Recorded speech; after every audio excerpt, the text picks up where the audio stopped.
down the competition. Hold on, come on, keep it together. I didn't come to go home. He's not gonna get finished. Tonight on Triple G.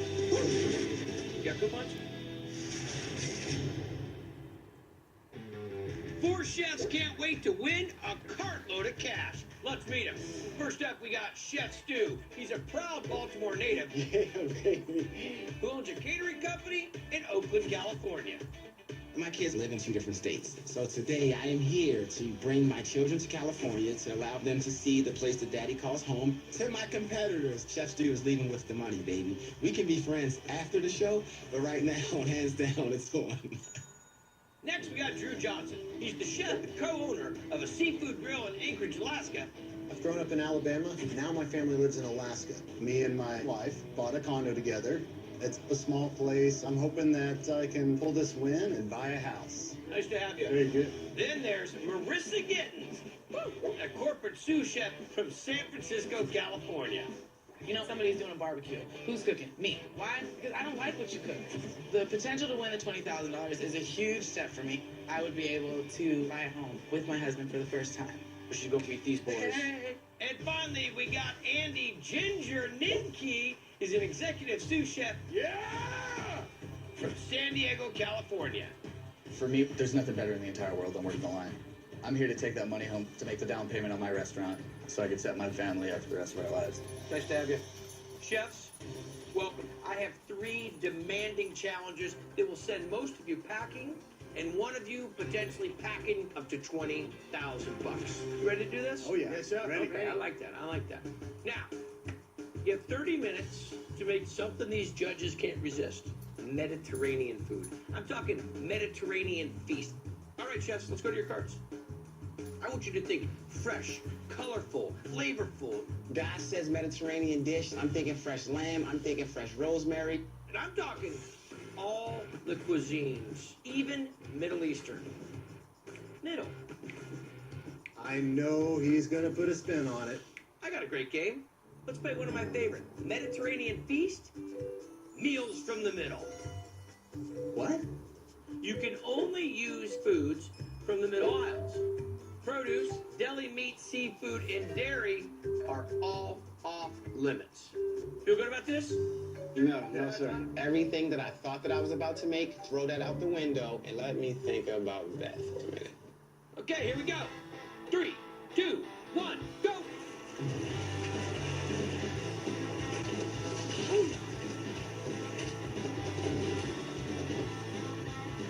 No fresh produce, no fresh proteins. I don't normally cook from the middle, but I should be able to figure something out. I'm thinking bacon seafood salad. So I grab the canned crab meat and the smoked oysters, grabbing the olives. I look up some roasted peppers.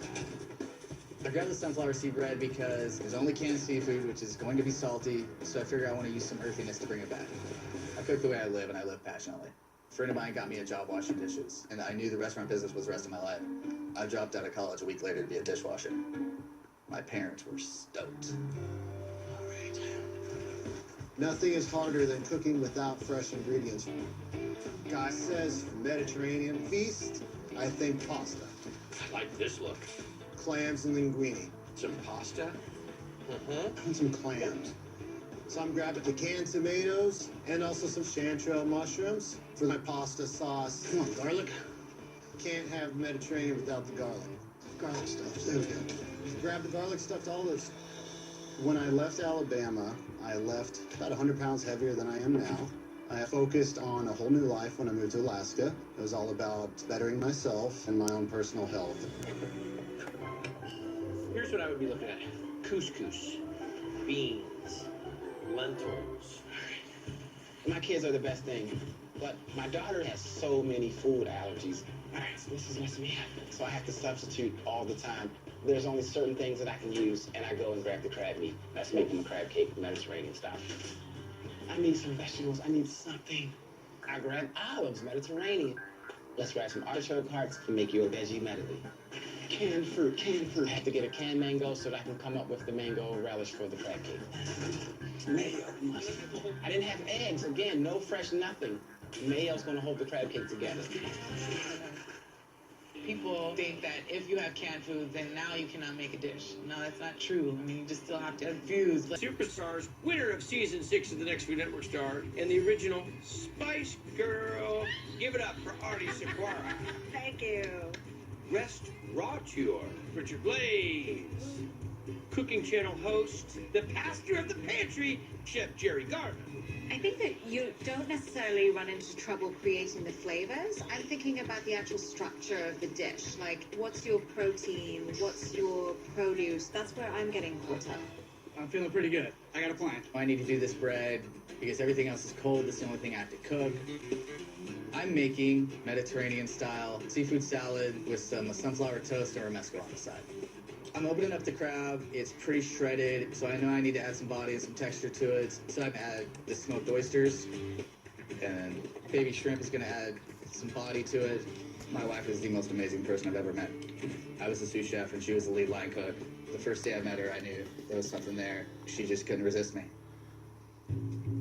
I gotta get my romesco going. I get my peppers in the blender, get my olives in the food processor. So what do you got going over here, Ginger? What are you making? I'm about to put a spin on the crab cake, guy. What's going to make this crab cake so great? I'm actually adding a little bit of shrimp with it out. No fresh herbs, so you're killing me with that, but it's fine. My crab cakes are amazing. There's no other better crab cake on earth than Chef Stu's crab cake. There we go. I know I can get the crab mixture put together really quickly. I'm going to make a Mediterranean crab cake with a veggie medley. I relied on the spices to just give the food flavor. Add that. Boom. I'm here today to bring my kids to California, whatever money's left over, get some more catering equipment, and keep cooking. The worst. We are at the halfway point. 15 minutes left. I'm making my crab cake mixture, and then I look down, I see blood, and I'm like, oh man, this is not good for me at all. I just seen my hand bleed. I don't even know, to tell you the truth. Okay. I just had my seen that. I'm like, oh, I know. I think we gotta start over here. Ooh. I'm looking at the time steady ticking. Oh man, I feel bad for him. His hand is shaking. I'm in trouble. I'm in lots and lots and lots of trouble. We got a cut on Stu's station. There's just so much nervous energy going on over there. We're back to it. All right, you're back in the game. Back in it, all right. So I had to start all over again. Where was all my stuff? 10 minutes. Flavor Town's Kitchen this is the place where dreams can come true, but it's also the place where dreams can turn into nightmares. It's down to the wire, baby. I'm impressed by Chef Stu. Now he's back on his feet, starting from square one. I'm focusing on my pasta. I think we're there. A little worried about You're going to overcook.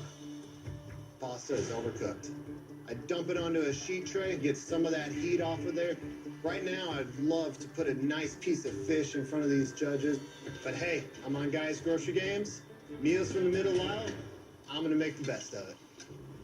I messed up my first batch of the falafel. Oh my god. You know what? I'm just gonna calm down.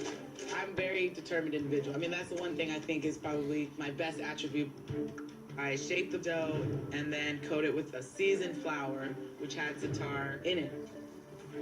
I decide that I'm gonna mix the harissa and the za'atar together. The sauce is gonna give that extra spice and really elevate my dish to the next level. I knew I was gonna sacrifice the feast part of the challenge by making them small. But ultimately, I know good food wins. I realized I don't really have much flavor in my seafood salad. Not bad. Need salt. So my tapenade goes in my seafood salad. I don't see my son nearly as much as I would like to. That just makes this experience a little bit more intense for me, because this whole thing is about getting my own restaurant and setting him up for the rest of his life. We're back. All right, Baltimore City, this for you. I knew that I could get the crab mixture put together really quickly. Then I throw them into the fryer, get them working, and on to the next thing. Look at that. You turned this all around that fast. There we go, boom. Where's my mango relish? A lot going on. How you feeling? You okay? I'm back. I come too far, guy, to turn back now, buddy. My kids are the best thing. The tough thing is to be away from my children, so I wanted to win for them. I didn't come to go home. All right, so now. 2 minutes, 120 seconds. Let's go. Oh So my it's coming gosh, down to coming what? down, coming down. Less than 30 seconds. Time's counting. 15 seconds. Ooh, baby. 5, 4, 3, 2, 1. Stop working. So the big question is, did you make the Mediterranean feast? Judges will tell you in a little bit. Follow me, please. This is round one, meals from the middle, making a Mediterranean feast. First up, Chef Ginger, what do you got for us? I did a Mediterranean seafood salad with some sunflower toast or romesco on the side. Hi, Ginger. Hello. So I really like that red pepper sauce. I love the idea of the toast to add some crunch. It was a good foil, caught some of the salt, which is just inevitable when you're cooking in the middle aisle. But it just kind of came together as a little bit of a mush for me. In terms of taste, the seafood salad is pretty good. It's a little salty, but you paid attention to detail with the sauce. Now, do you think this is more of a feast or an appetizer? That's definitely an appetizer. I do think you missed on how you played the game in terms of the feast. Gotcha. I wasn't actually thinking of the word feast. I was thinking Mediterranean, don't screw this up. Next up, Chef Marissa. Today I made you guys a falafel. And then I made a harissa spicy tomato sauce. It's a faux falafel, if you will, which I think is great. I really like the flavors, but it's almost too salty. Visually, it's very elegant. Good job. Thank you. Did you put the za'atar in the sauce? I did, yes. Okay, so smart, because so many times when people use za'atar, they cook it and you lose the flavor. You gotta keep it fresh. Good job. Thank you, thank you. But I want more of these. I think that would have made it feel, a little more like a feast.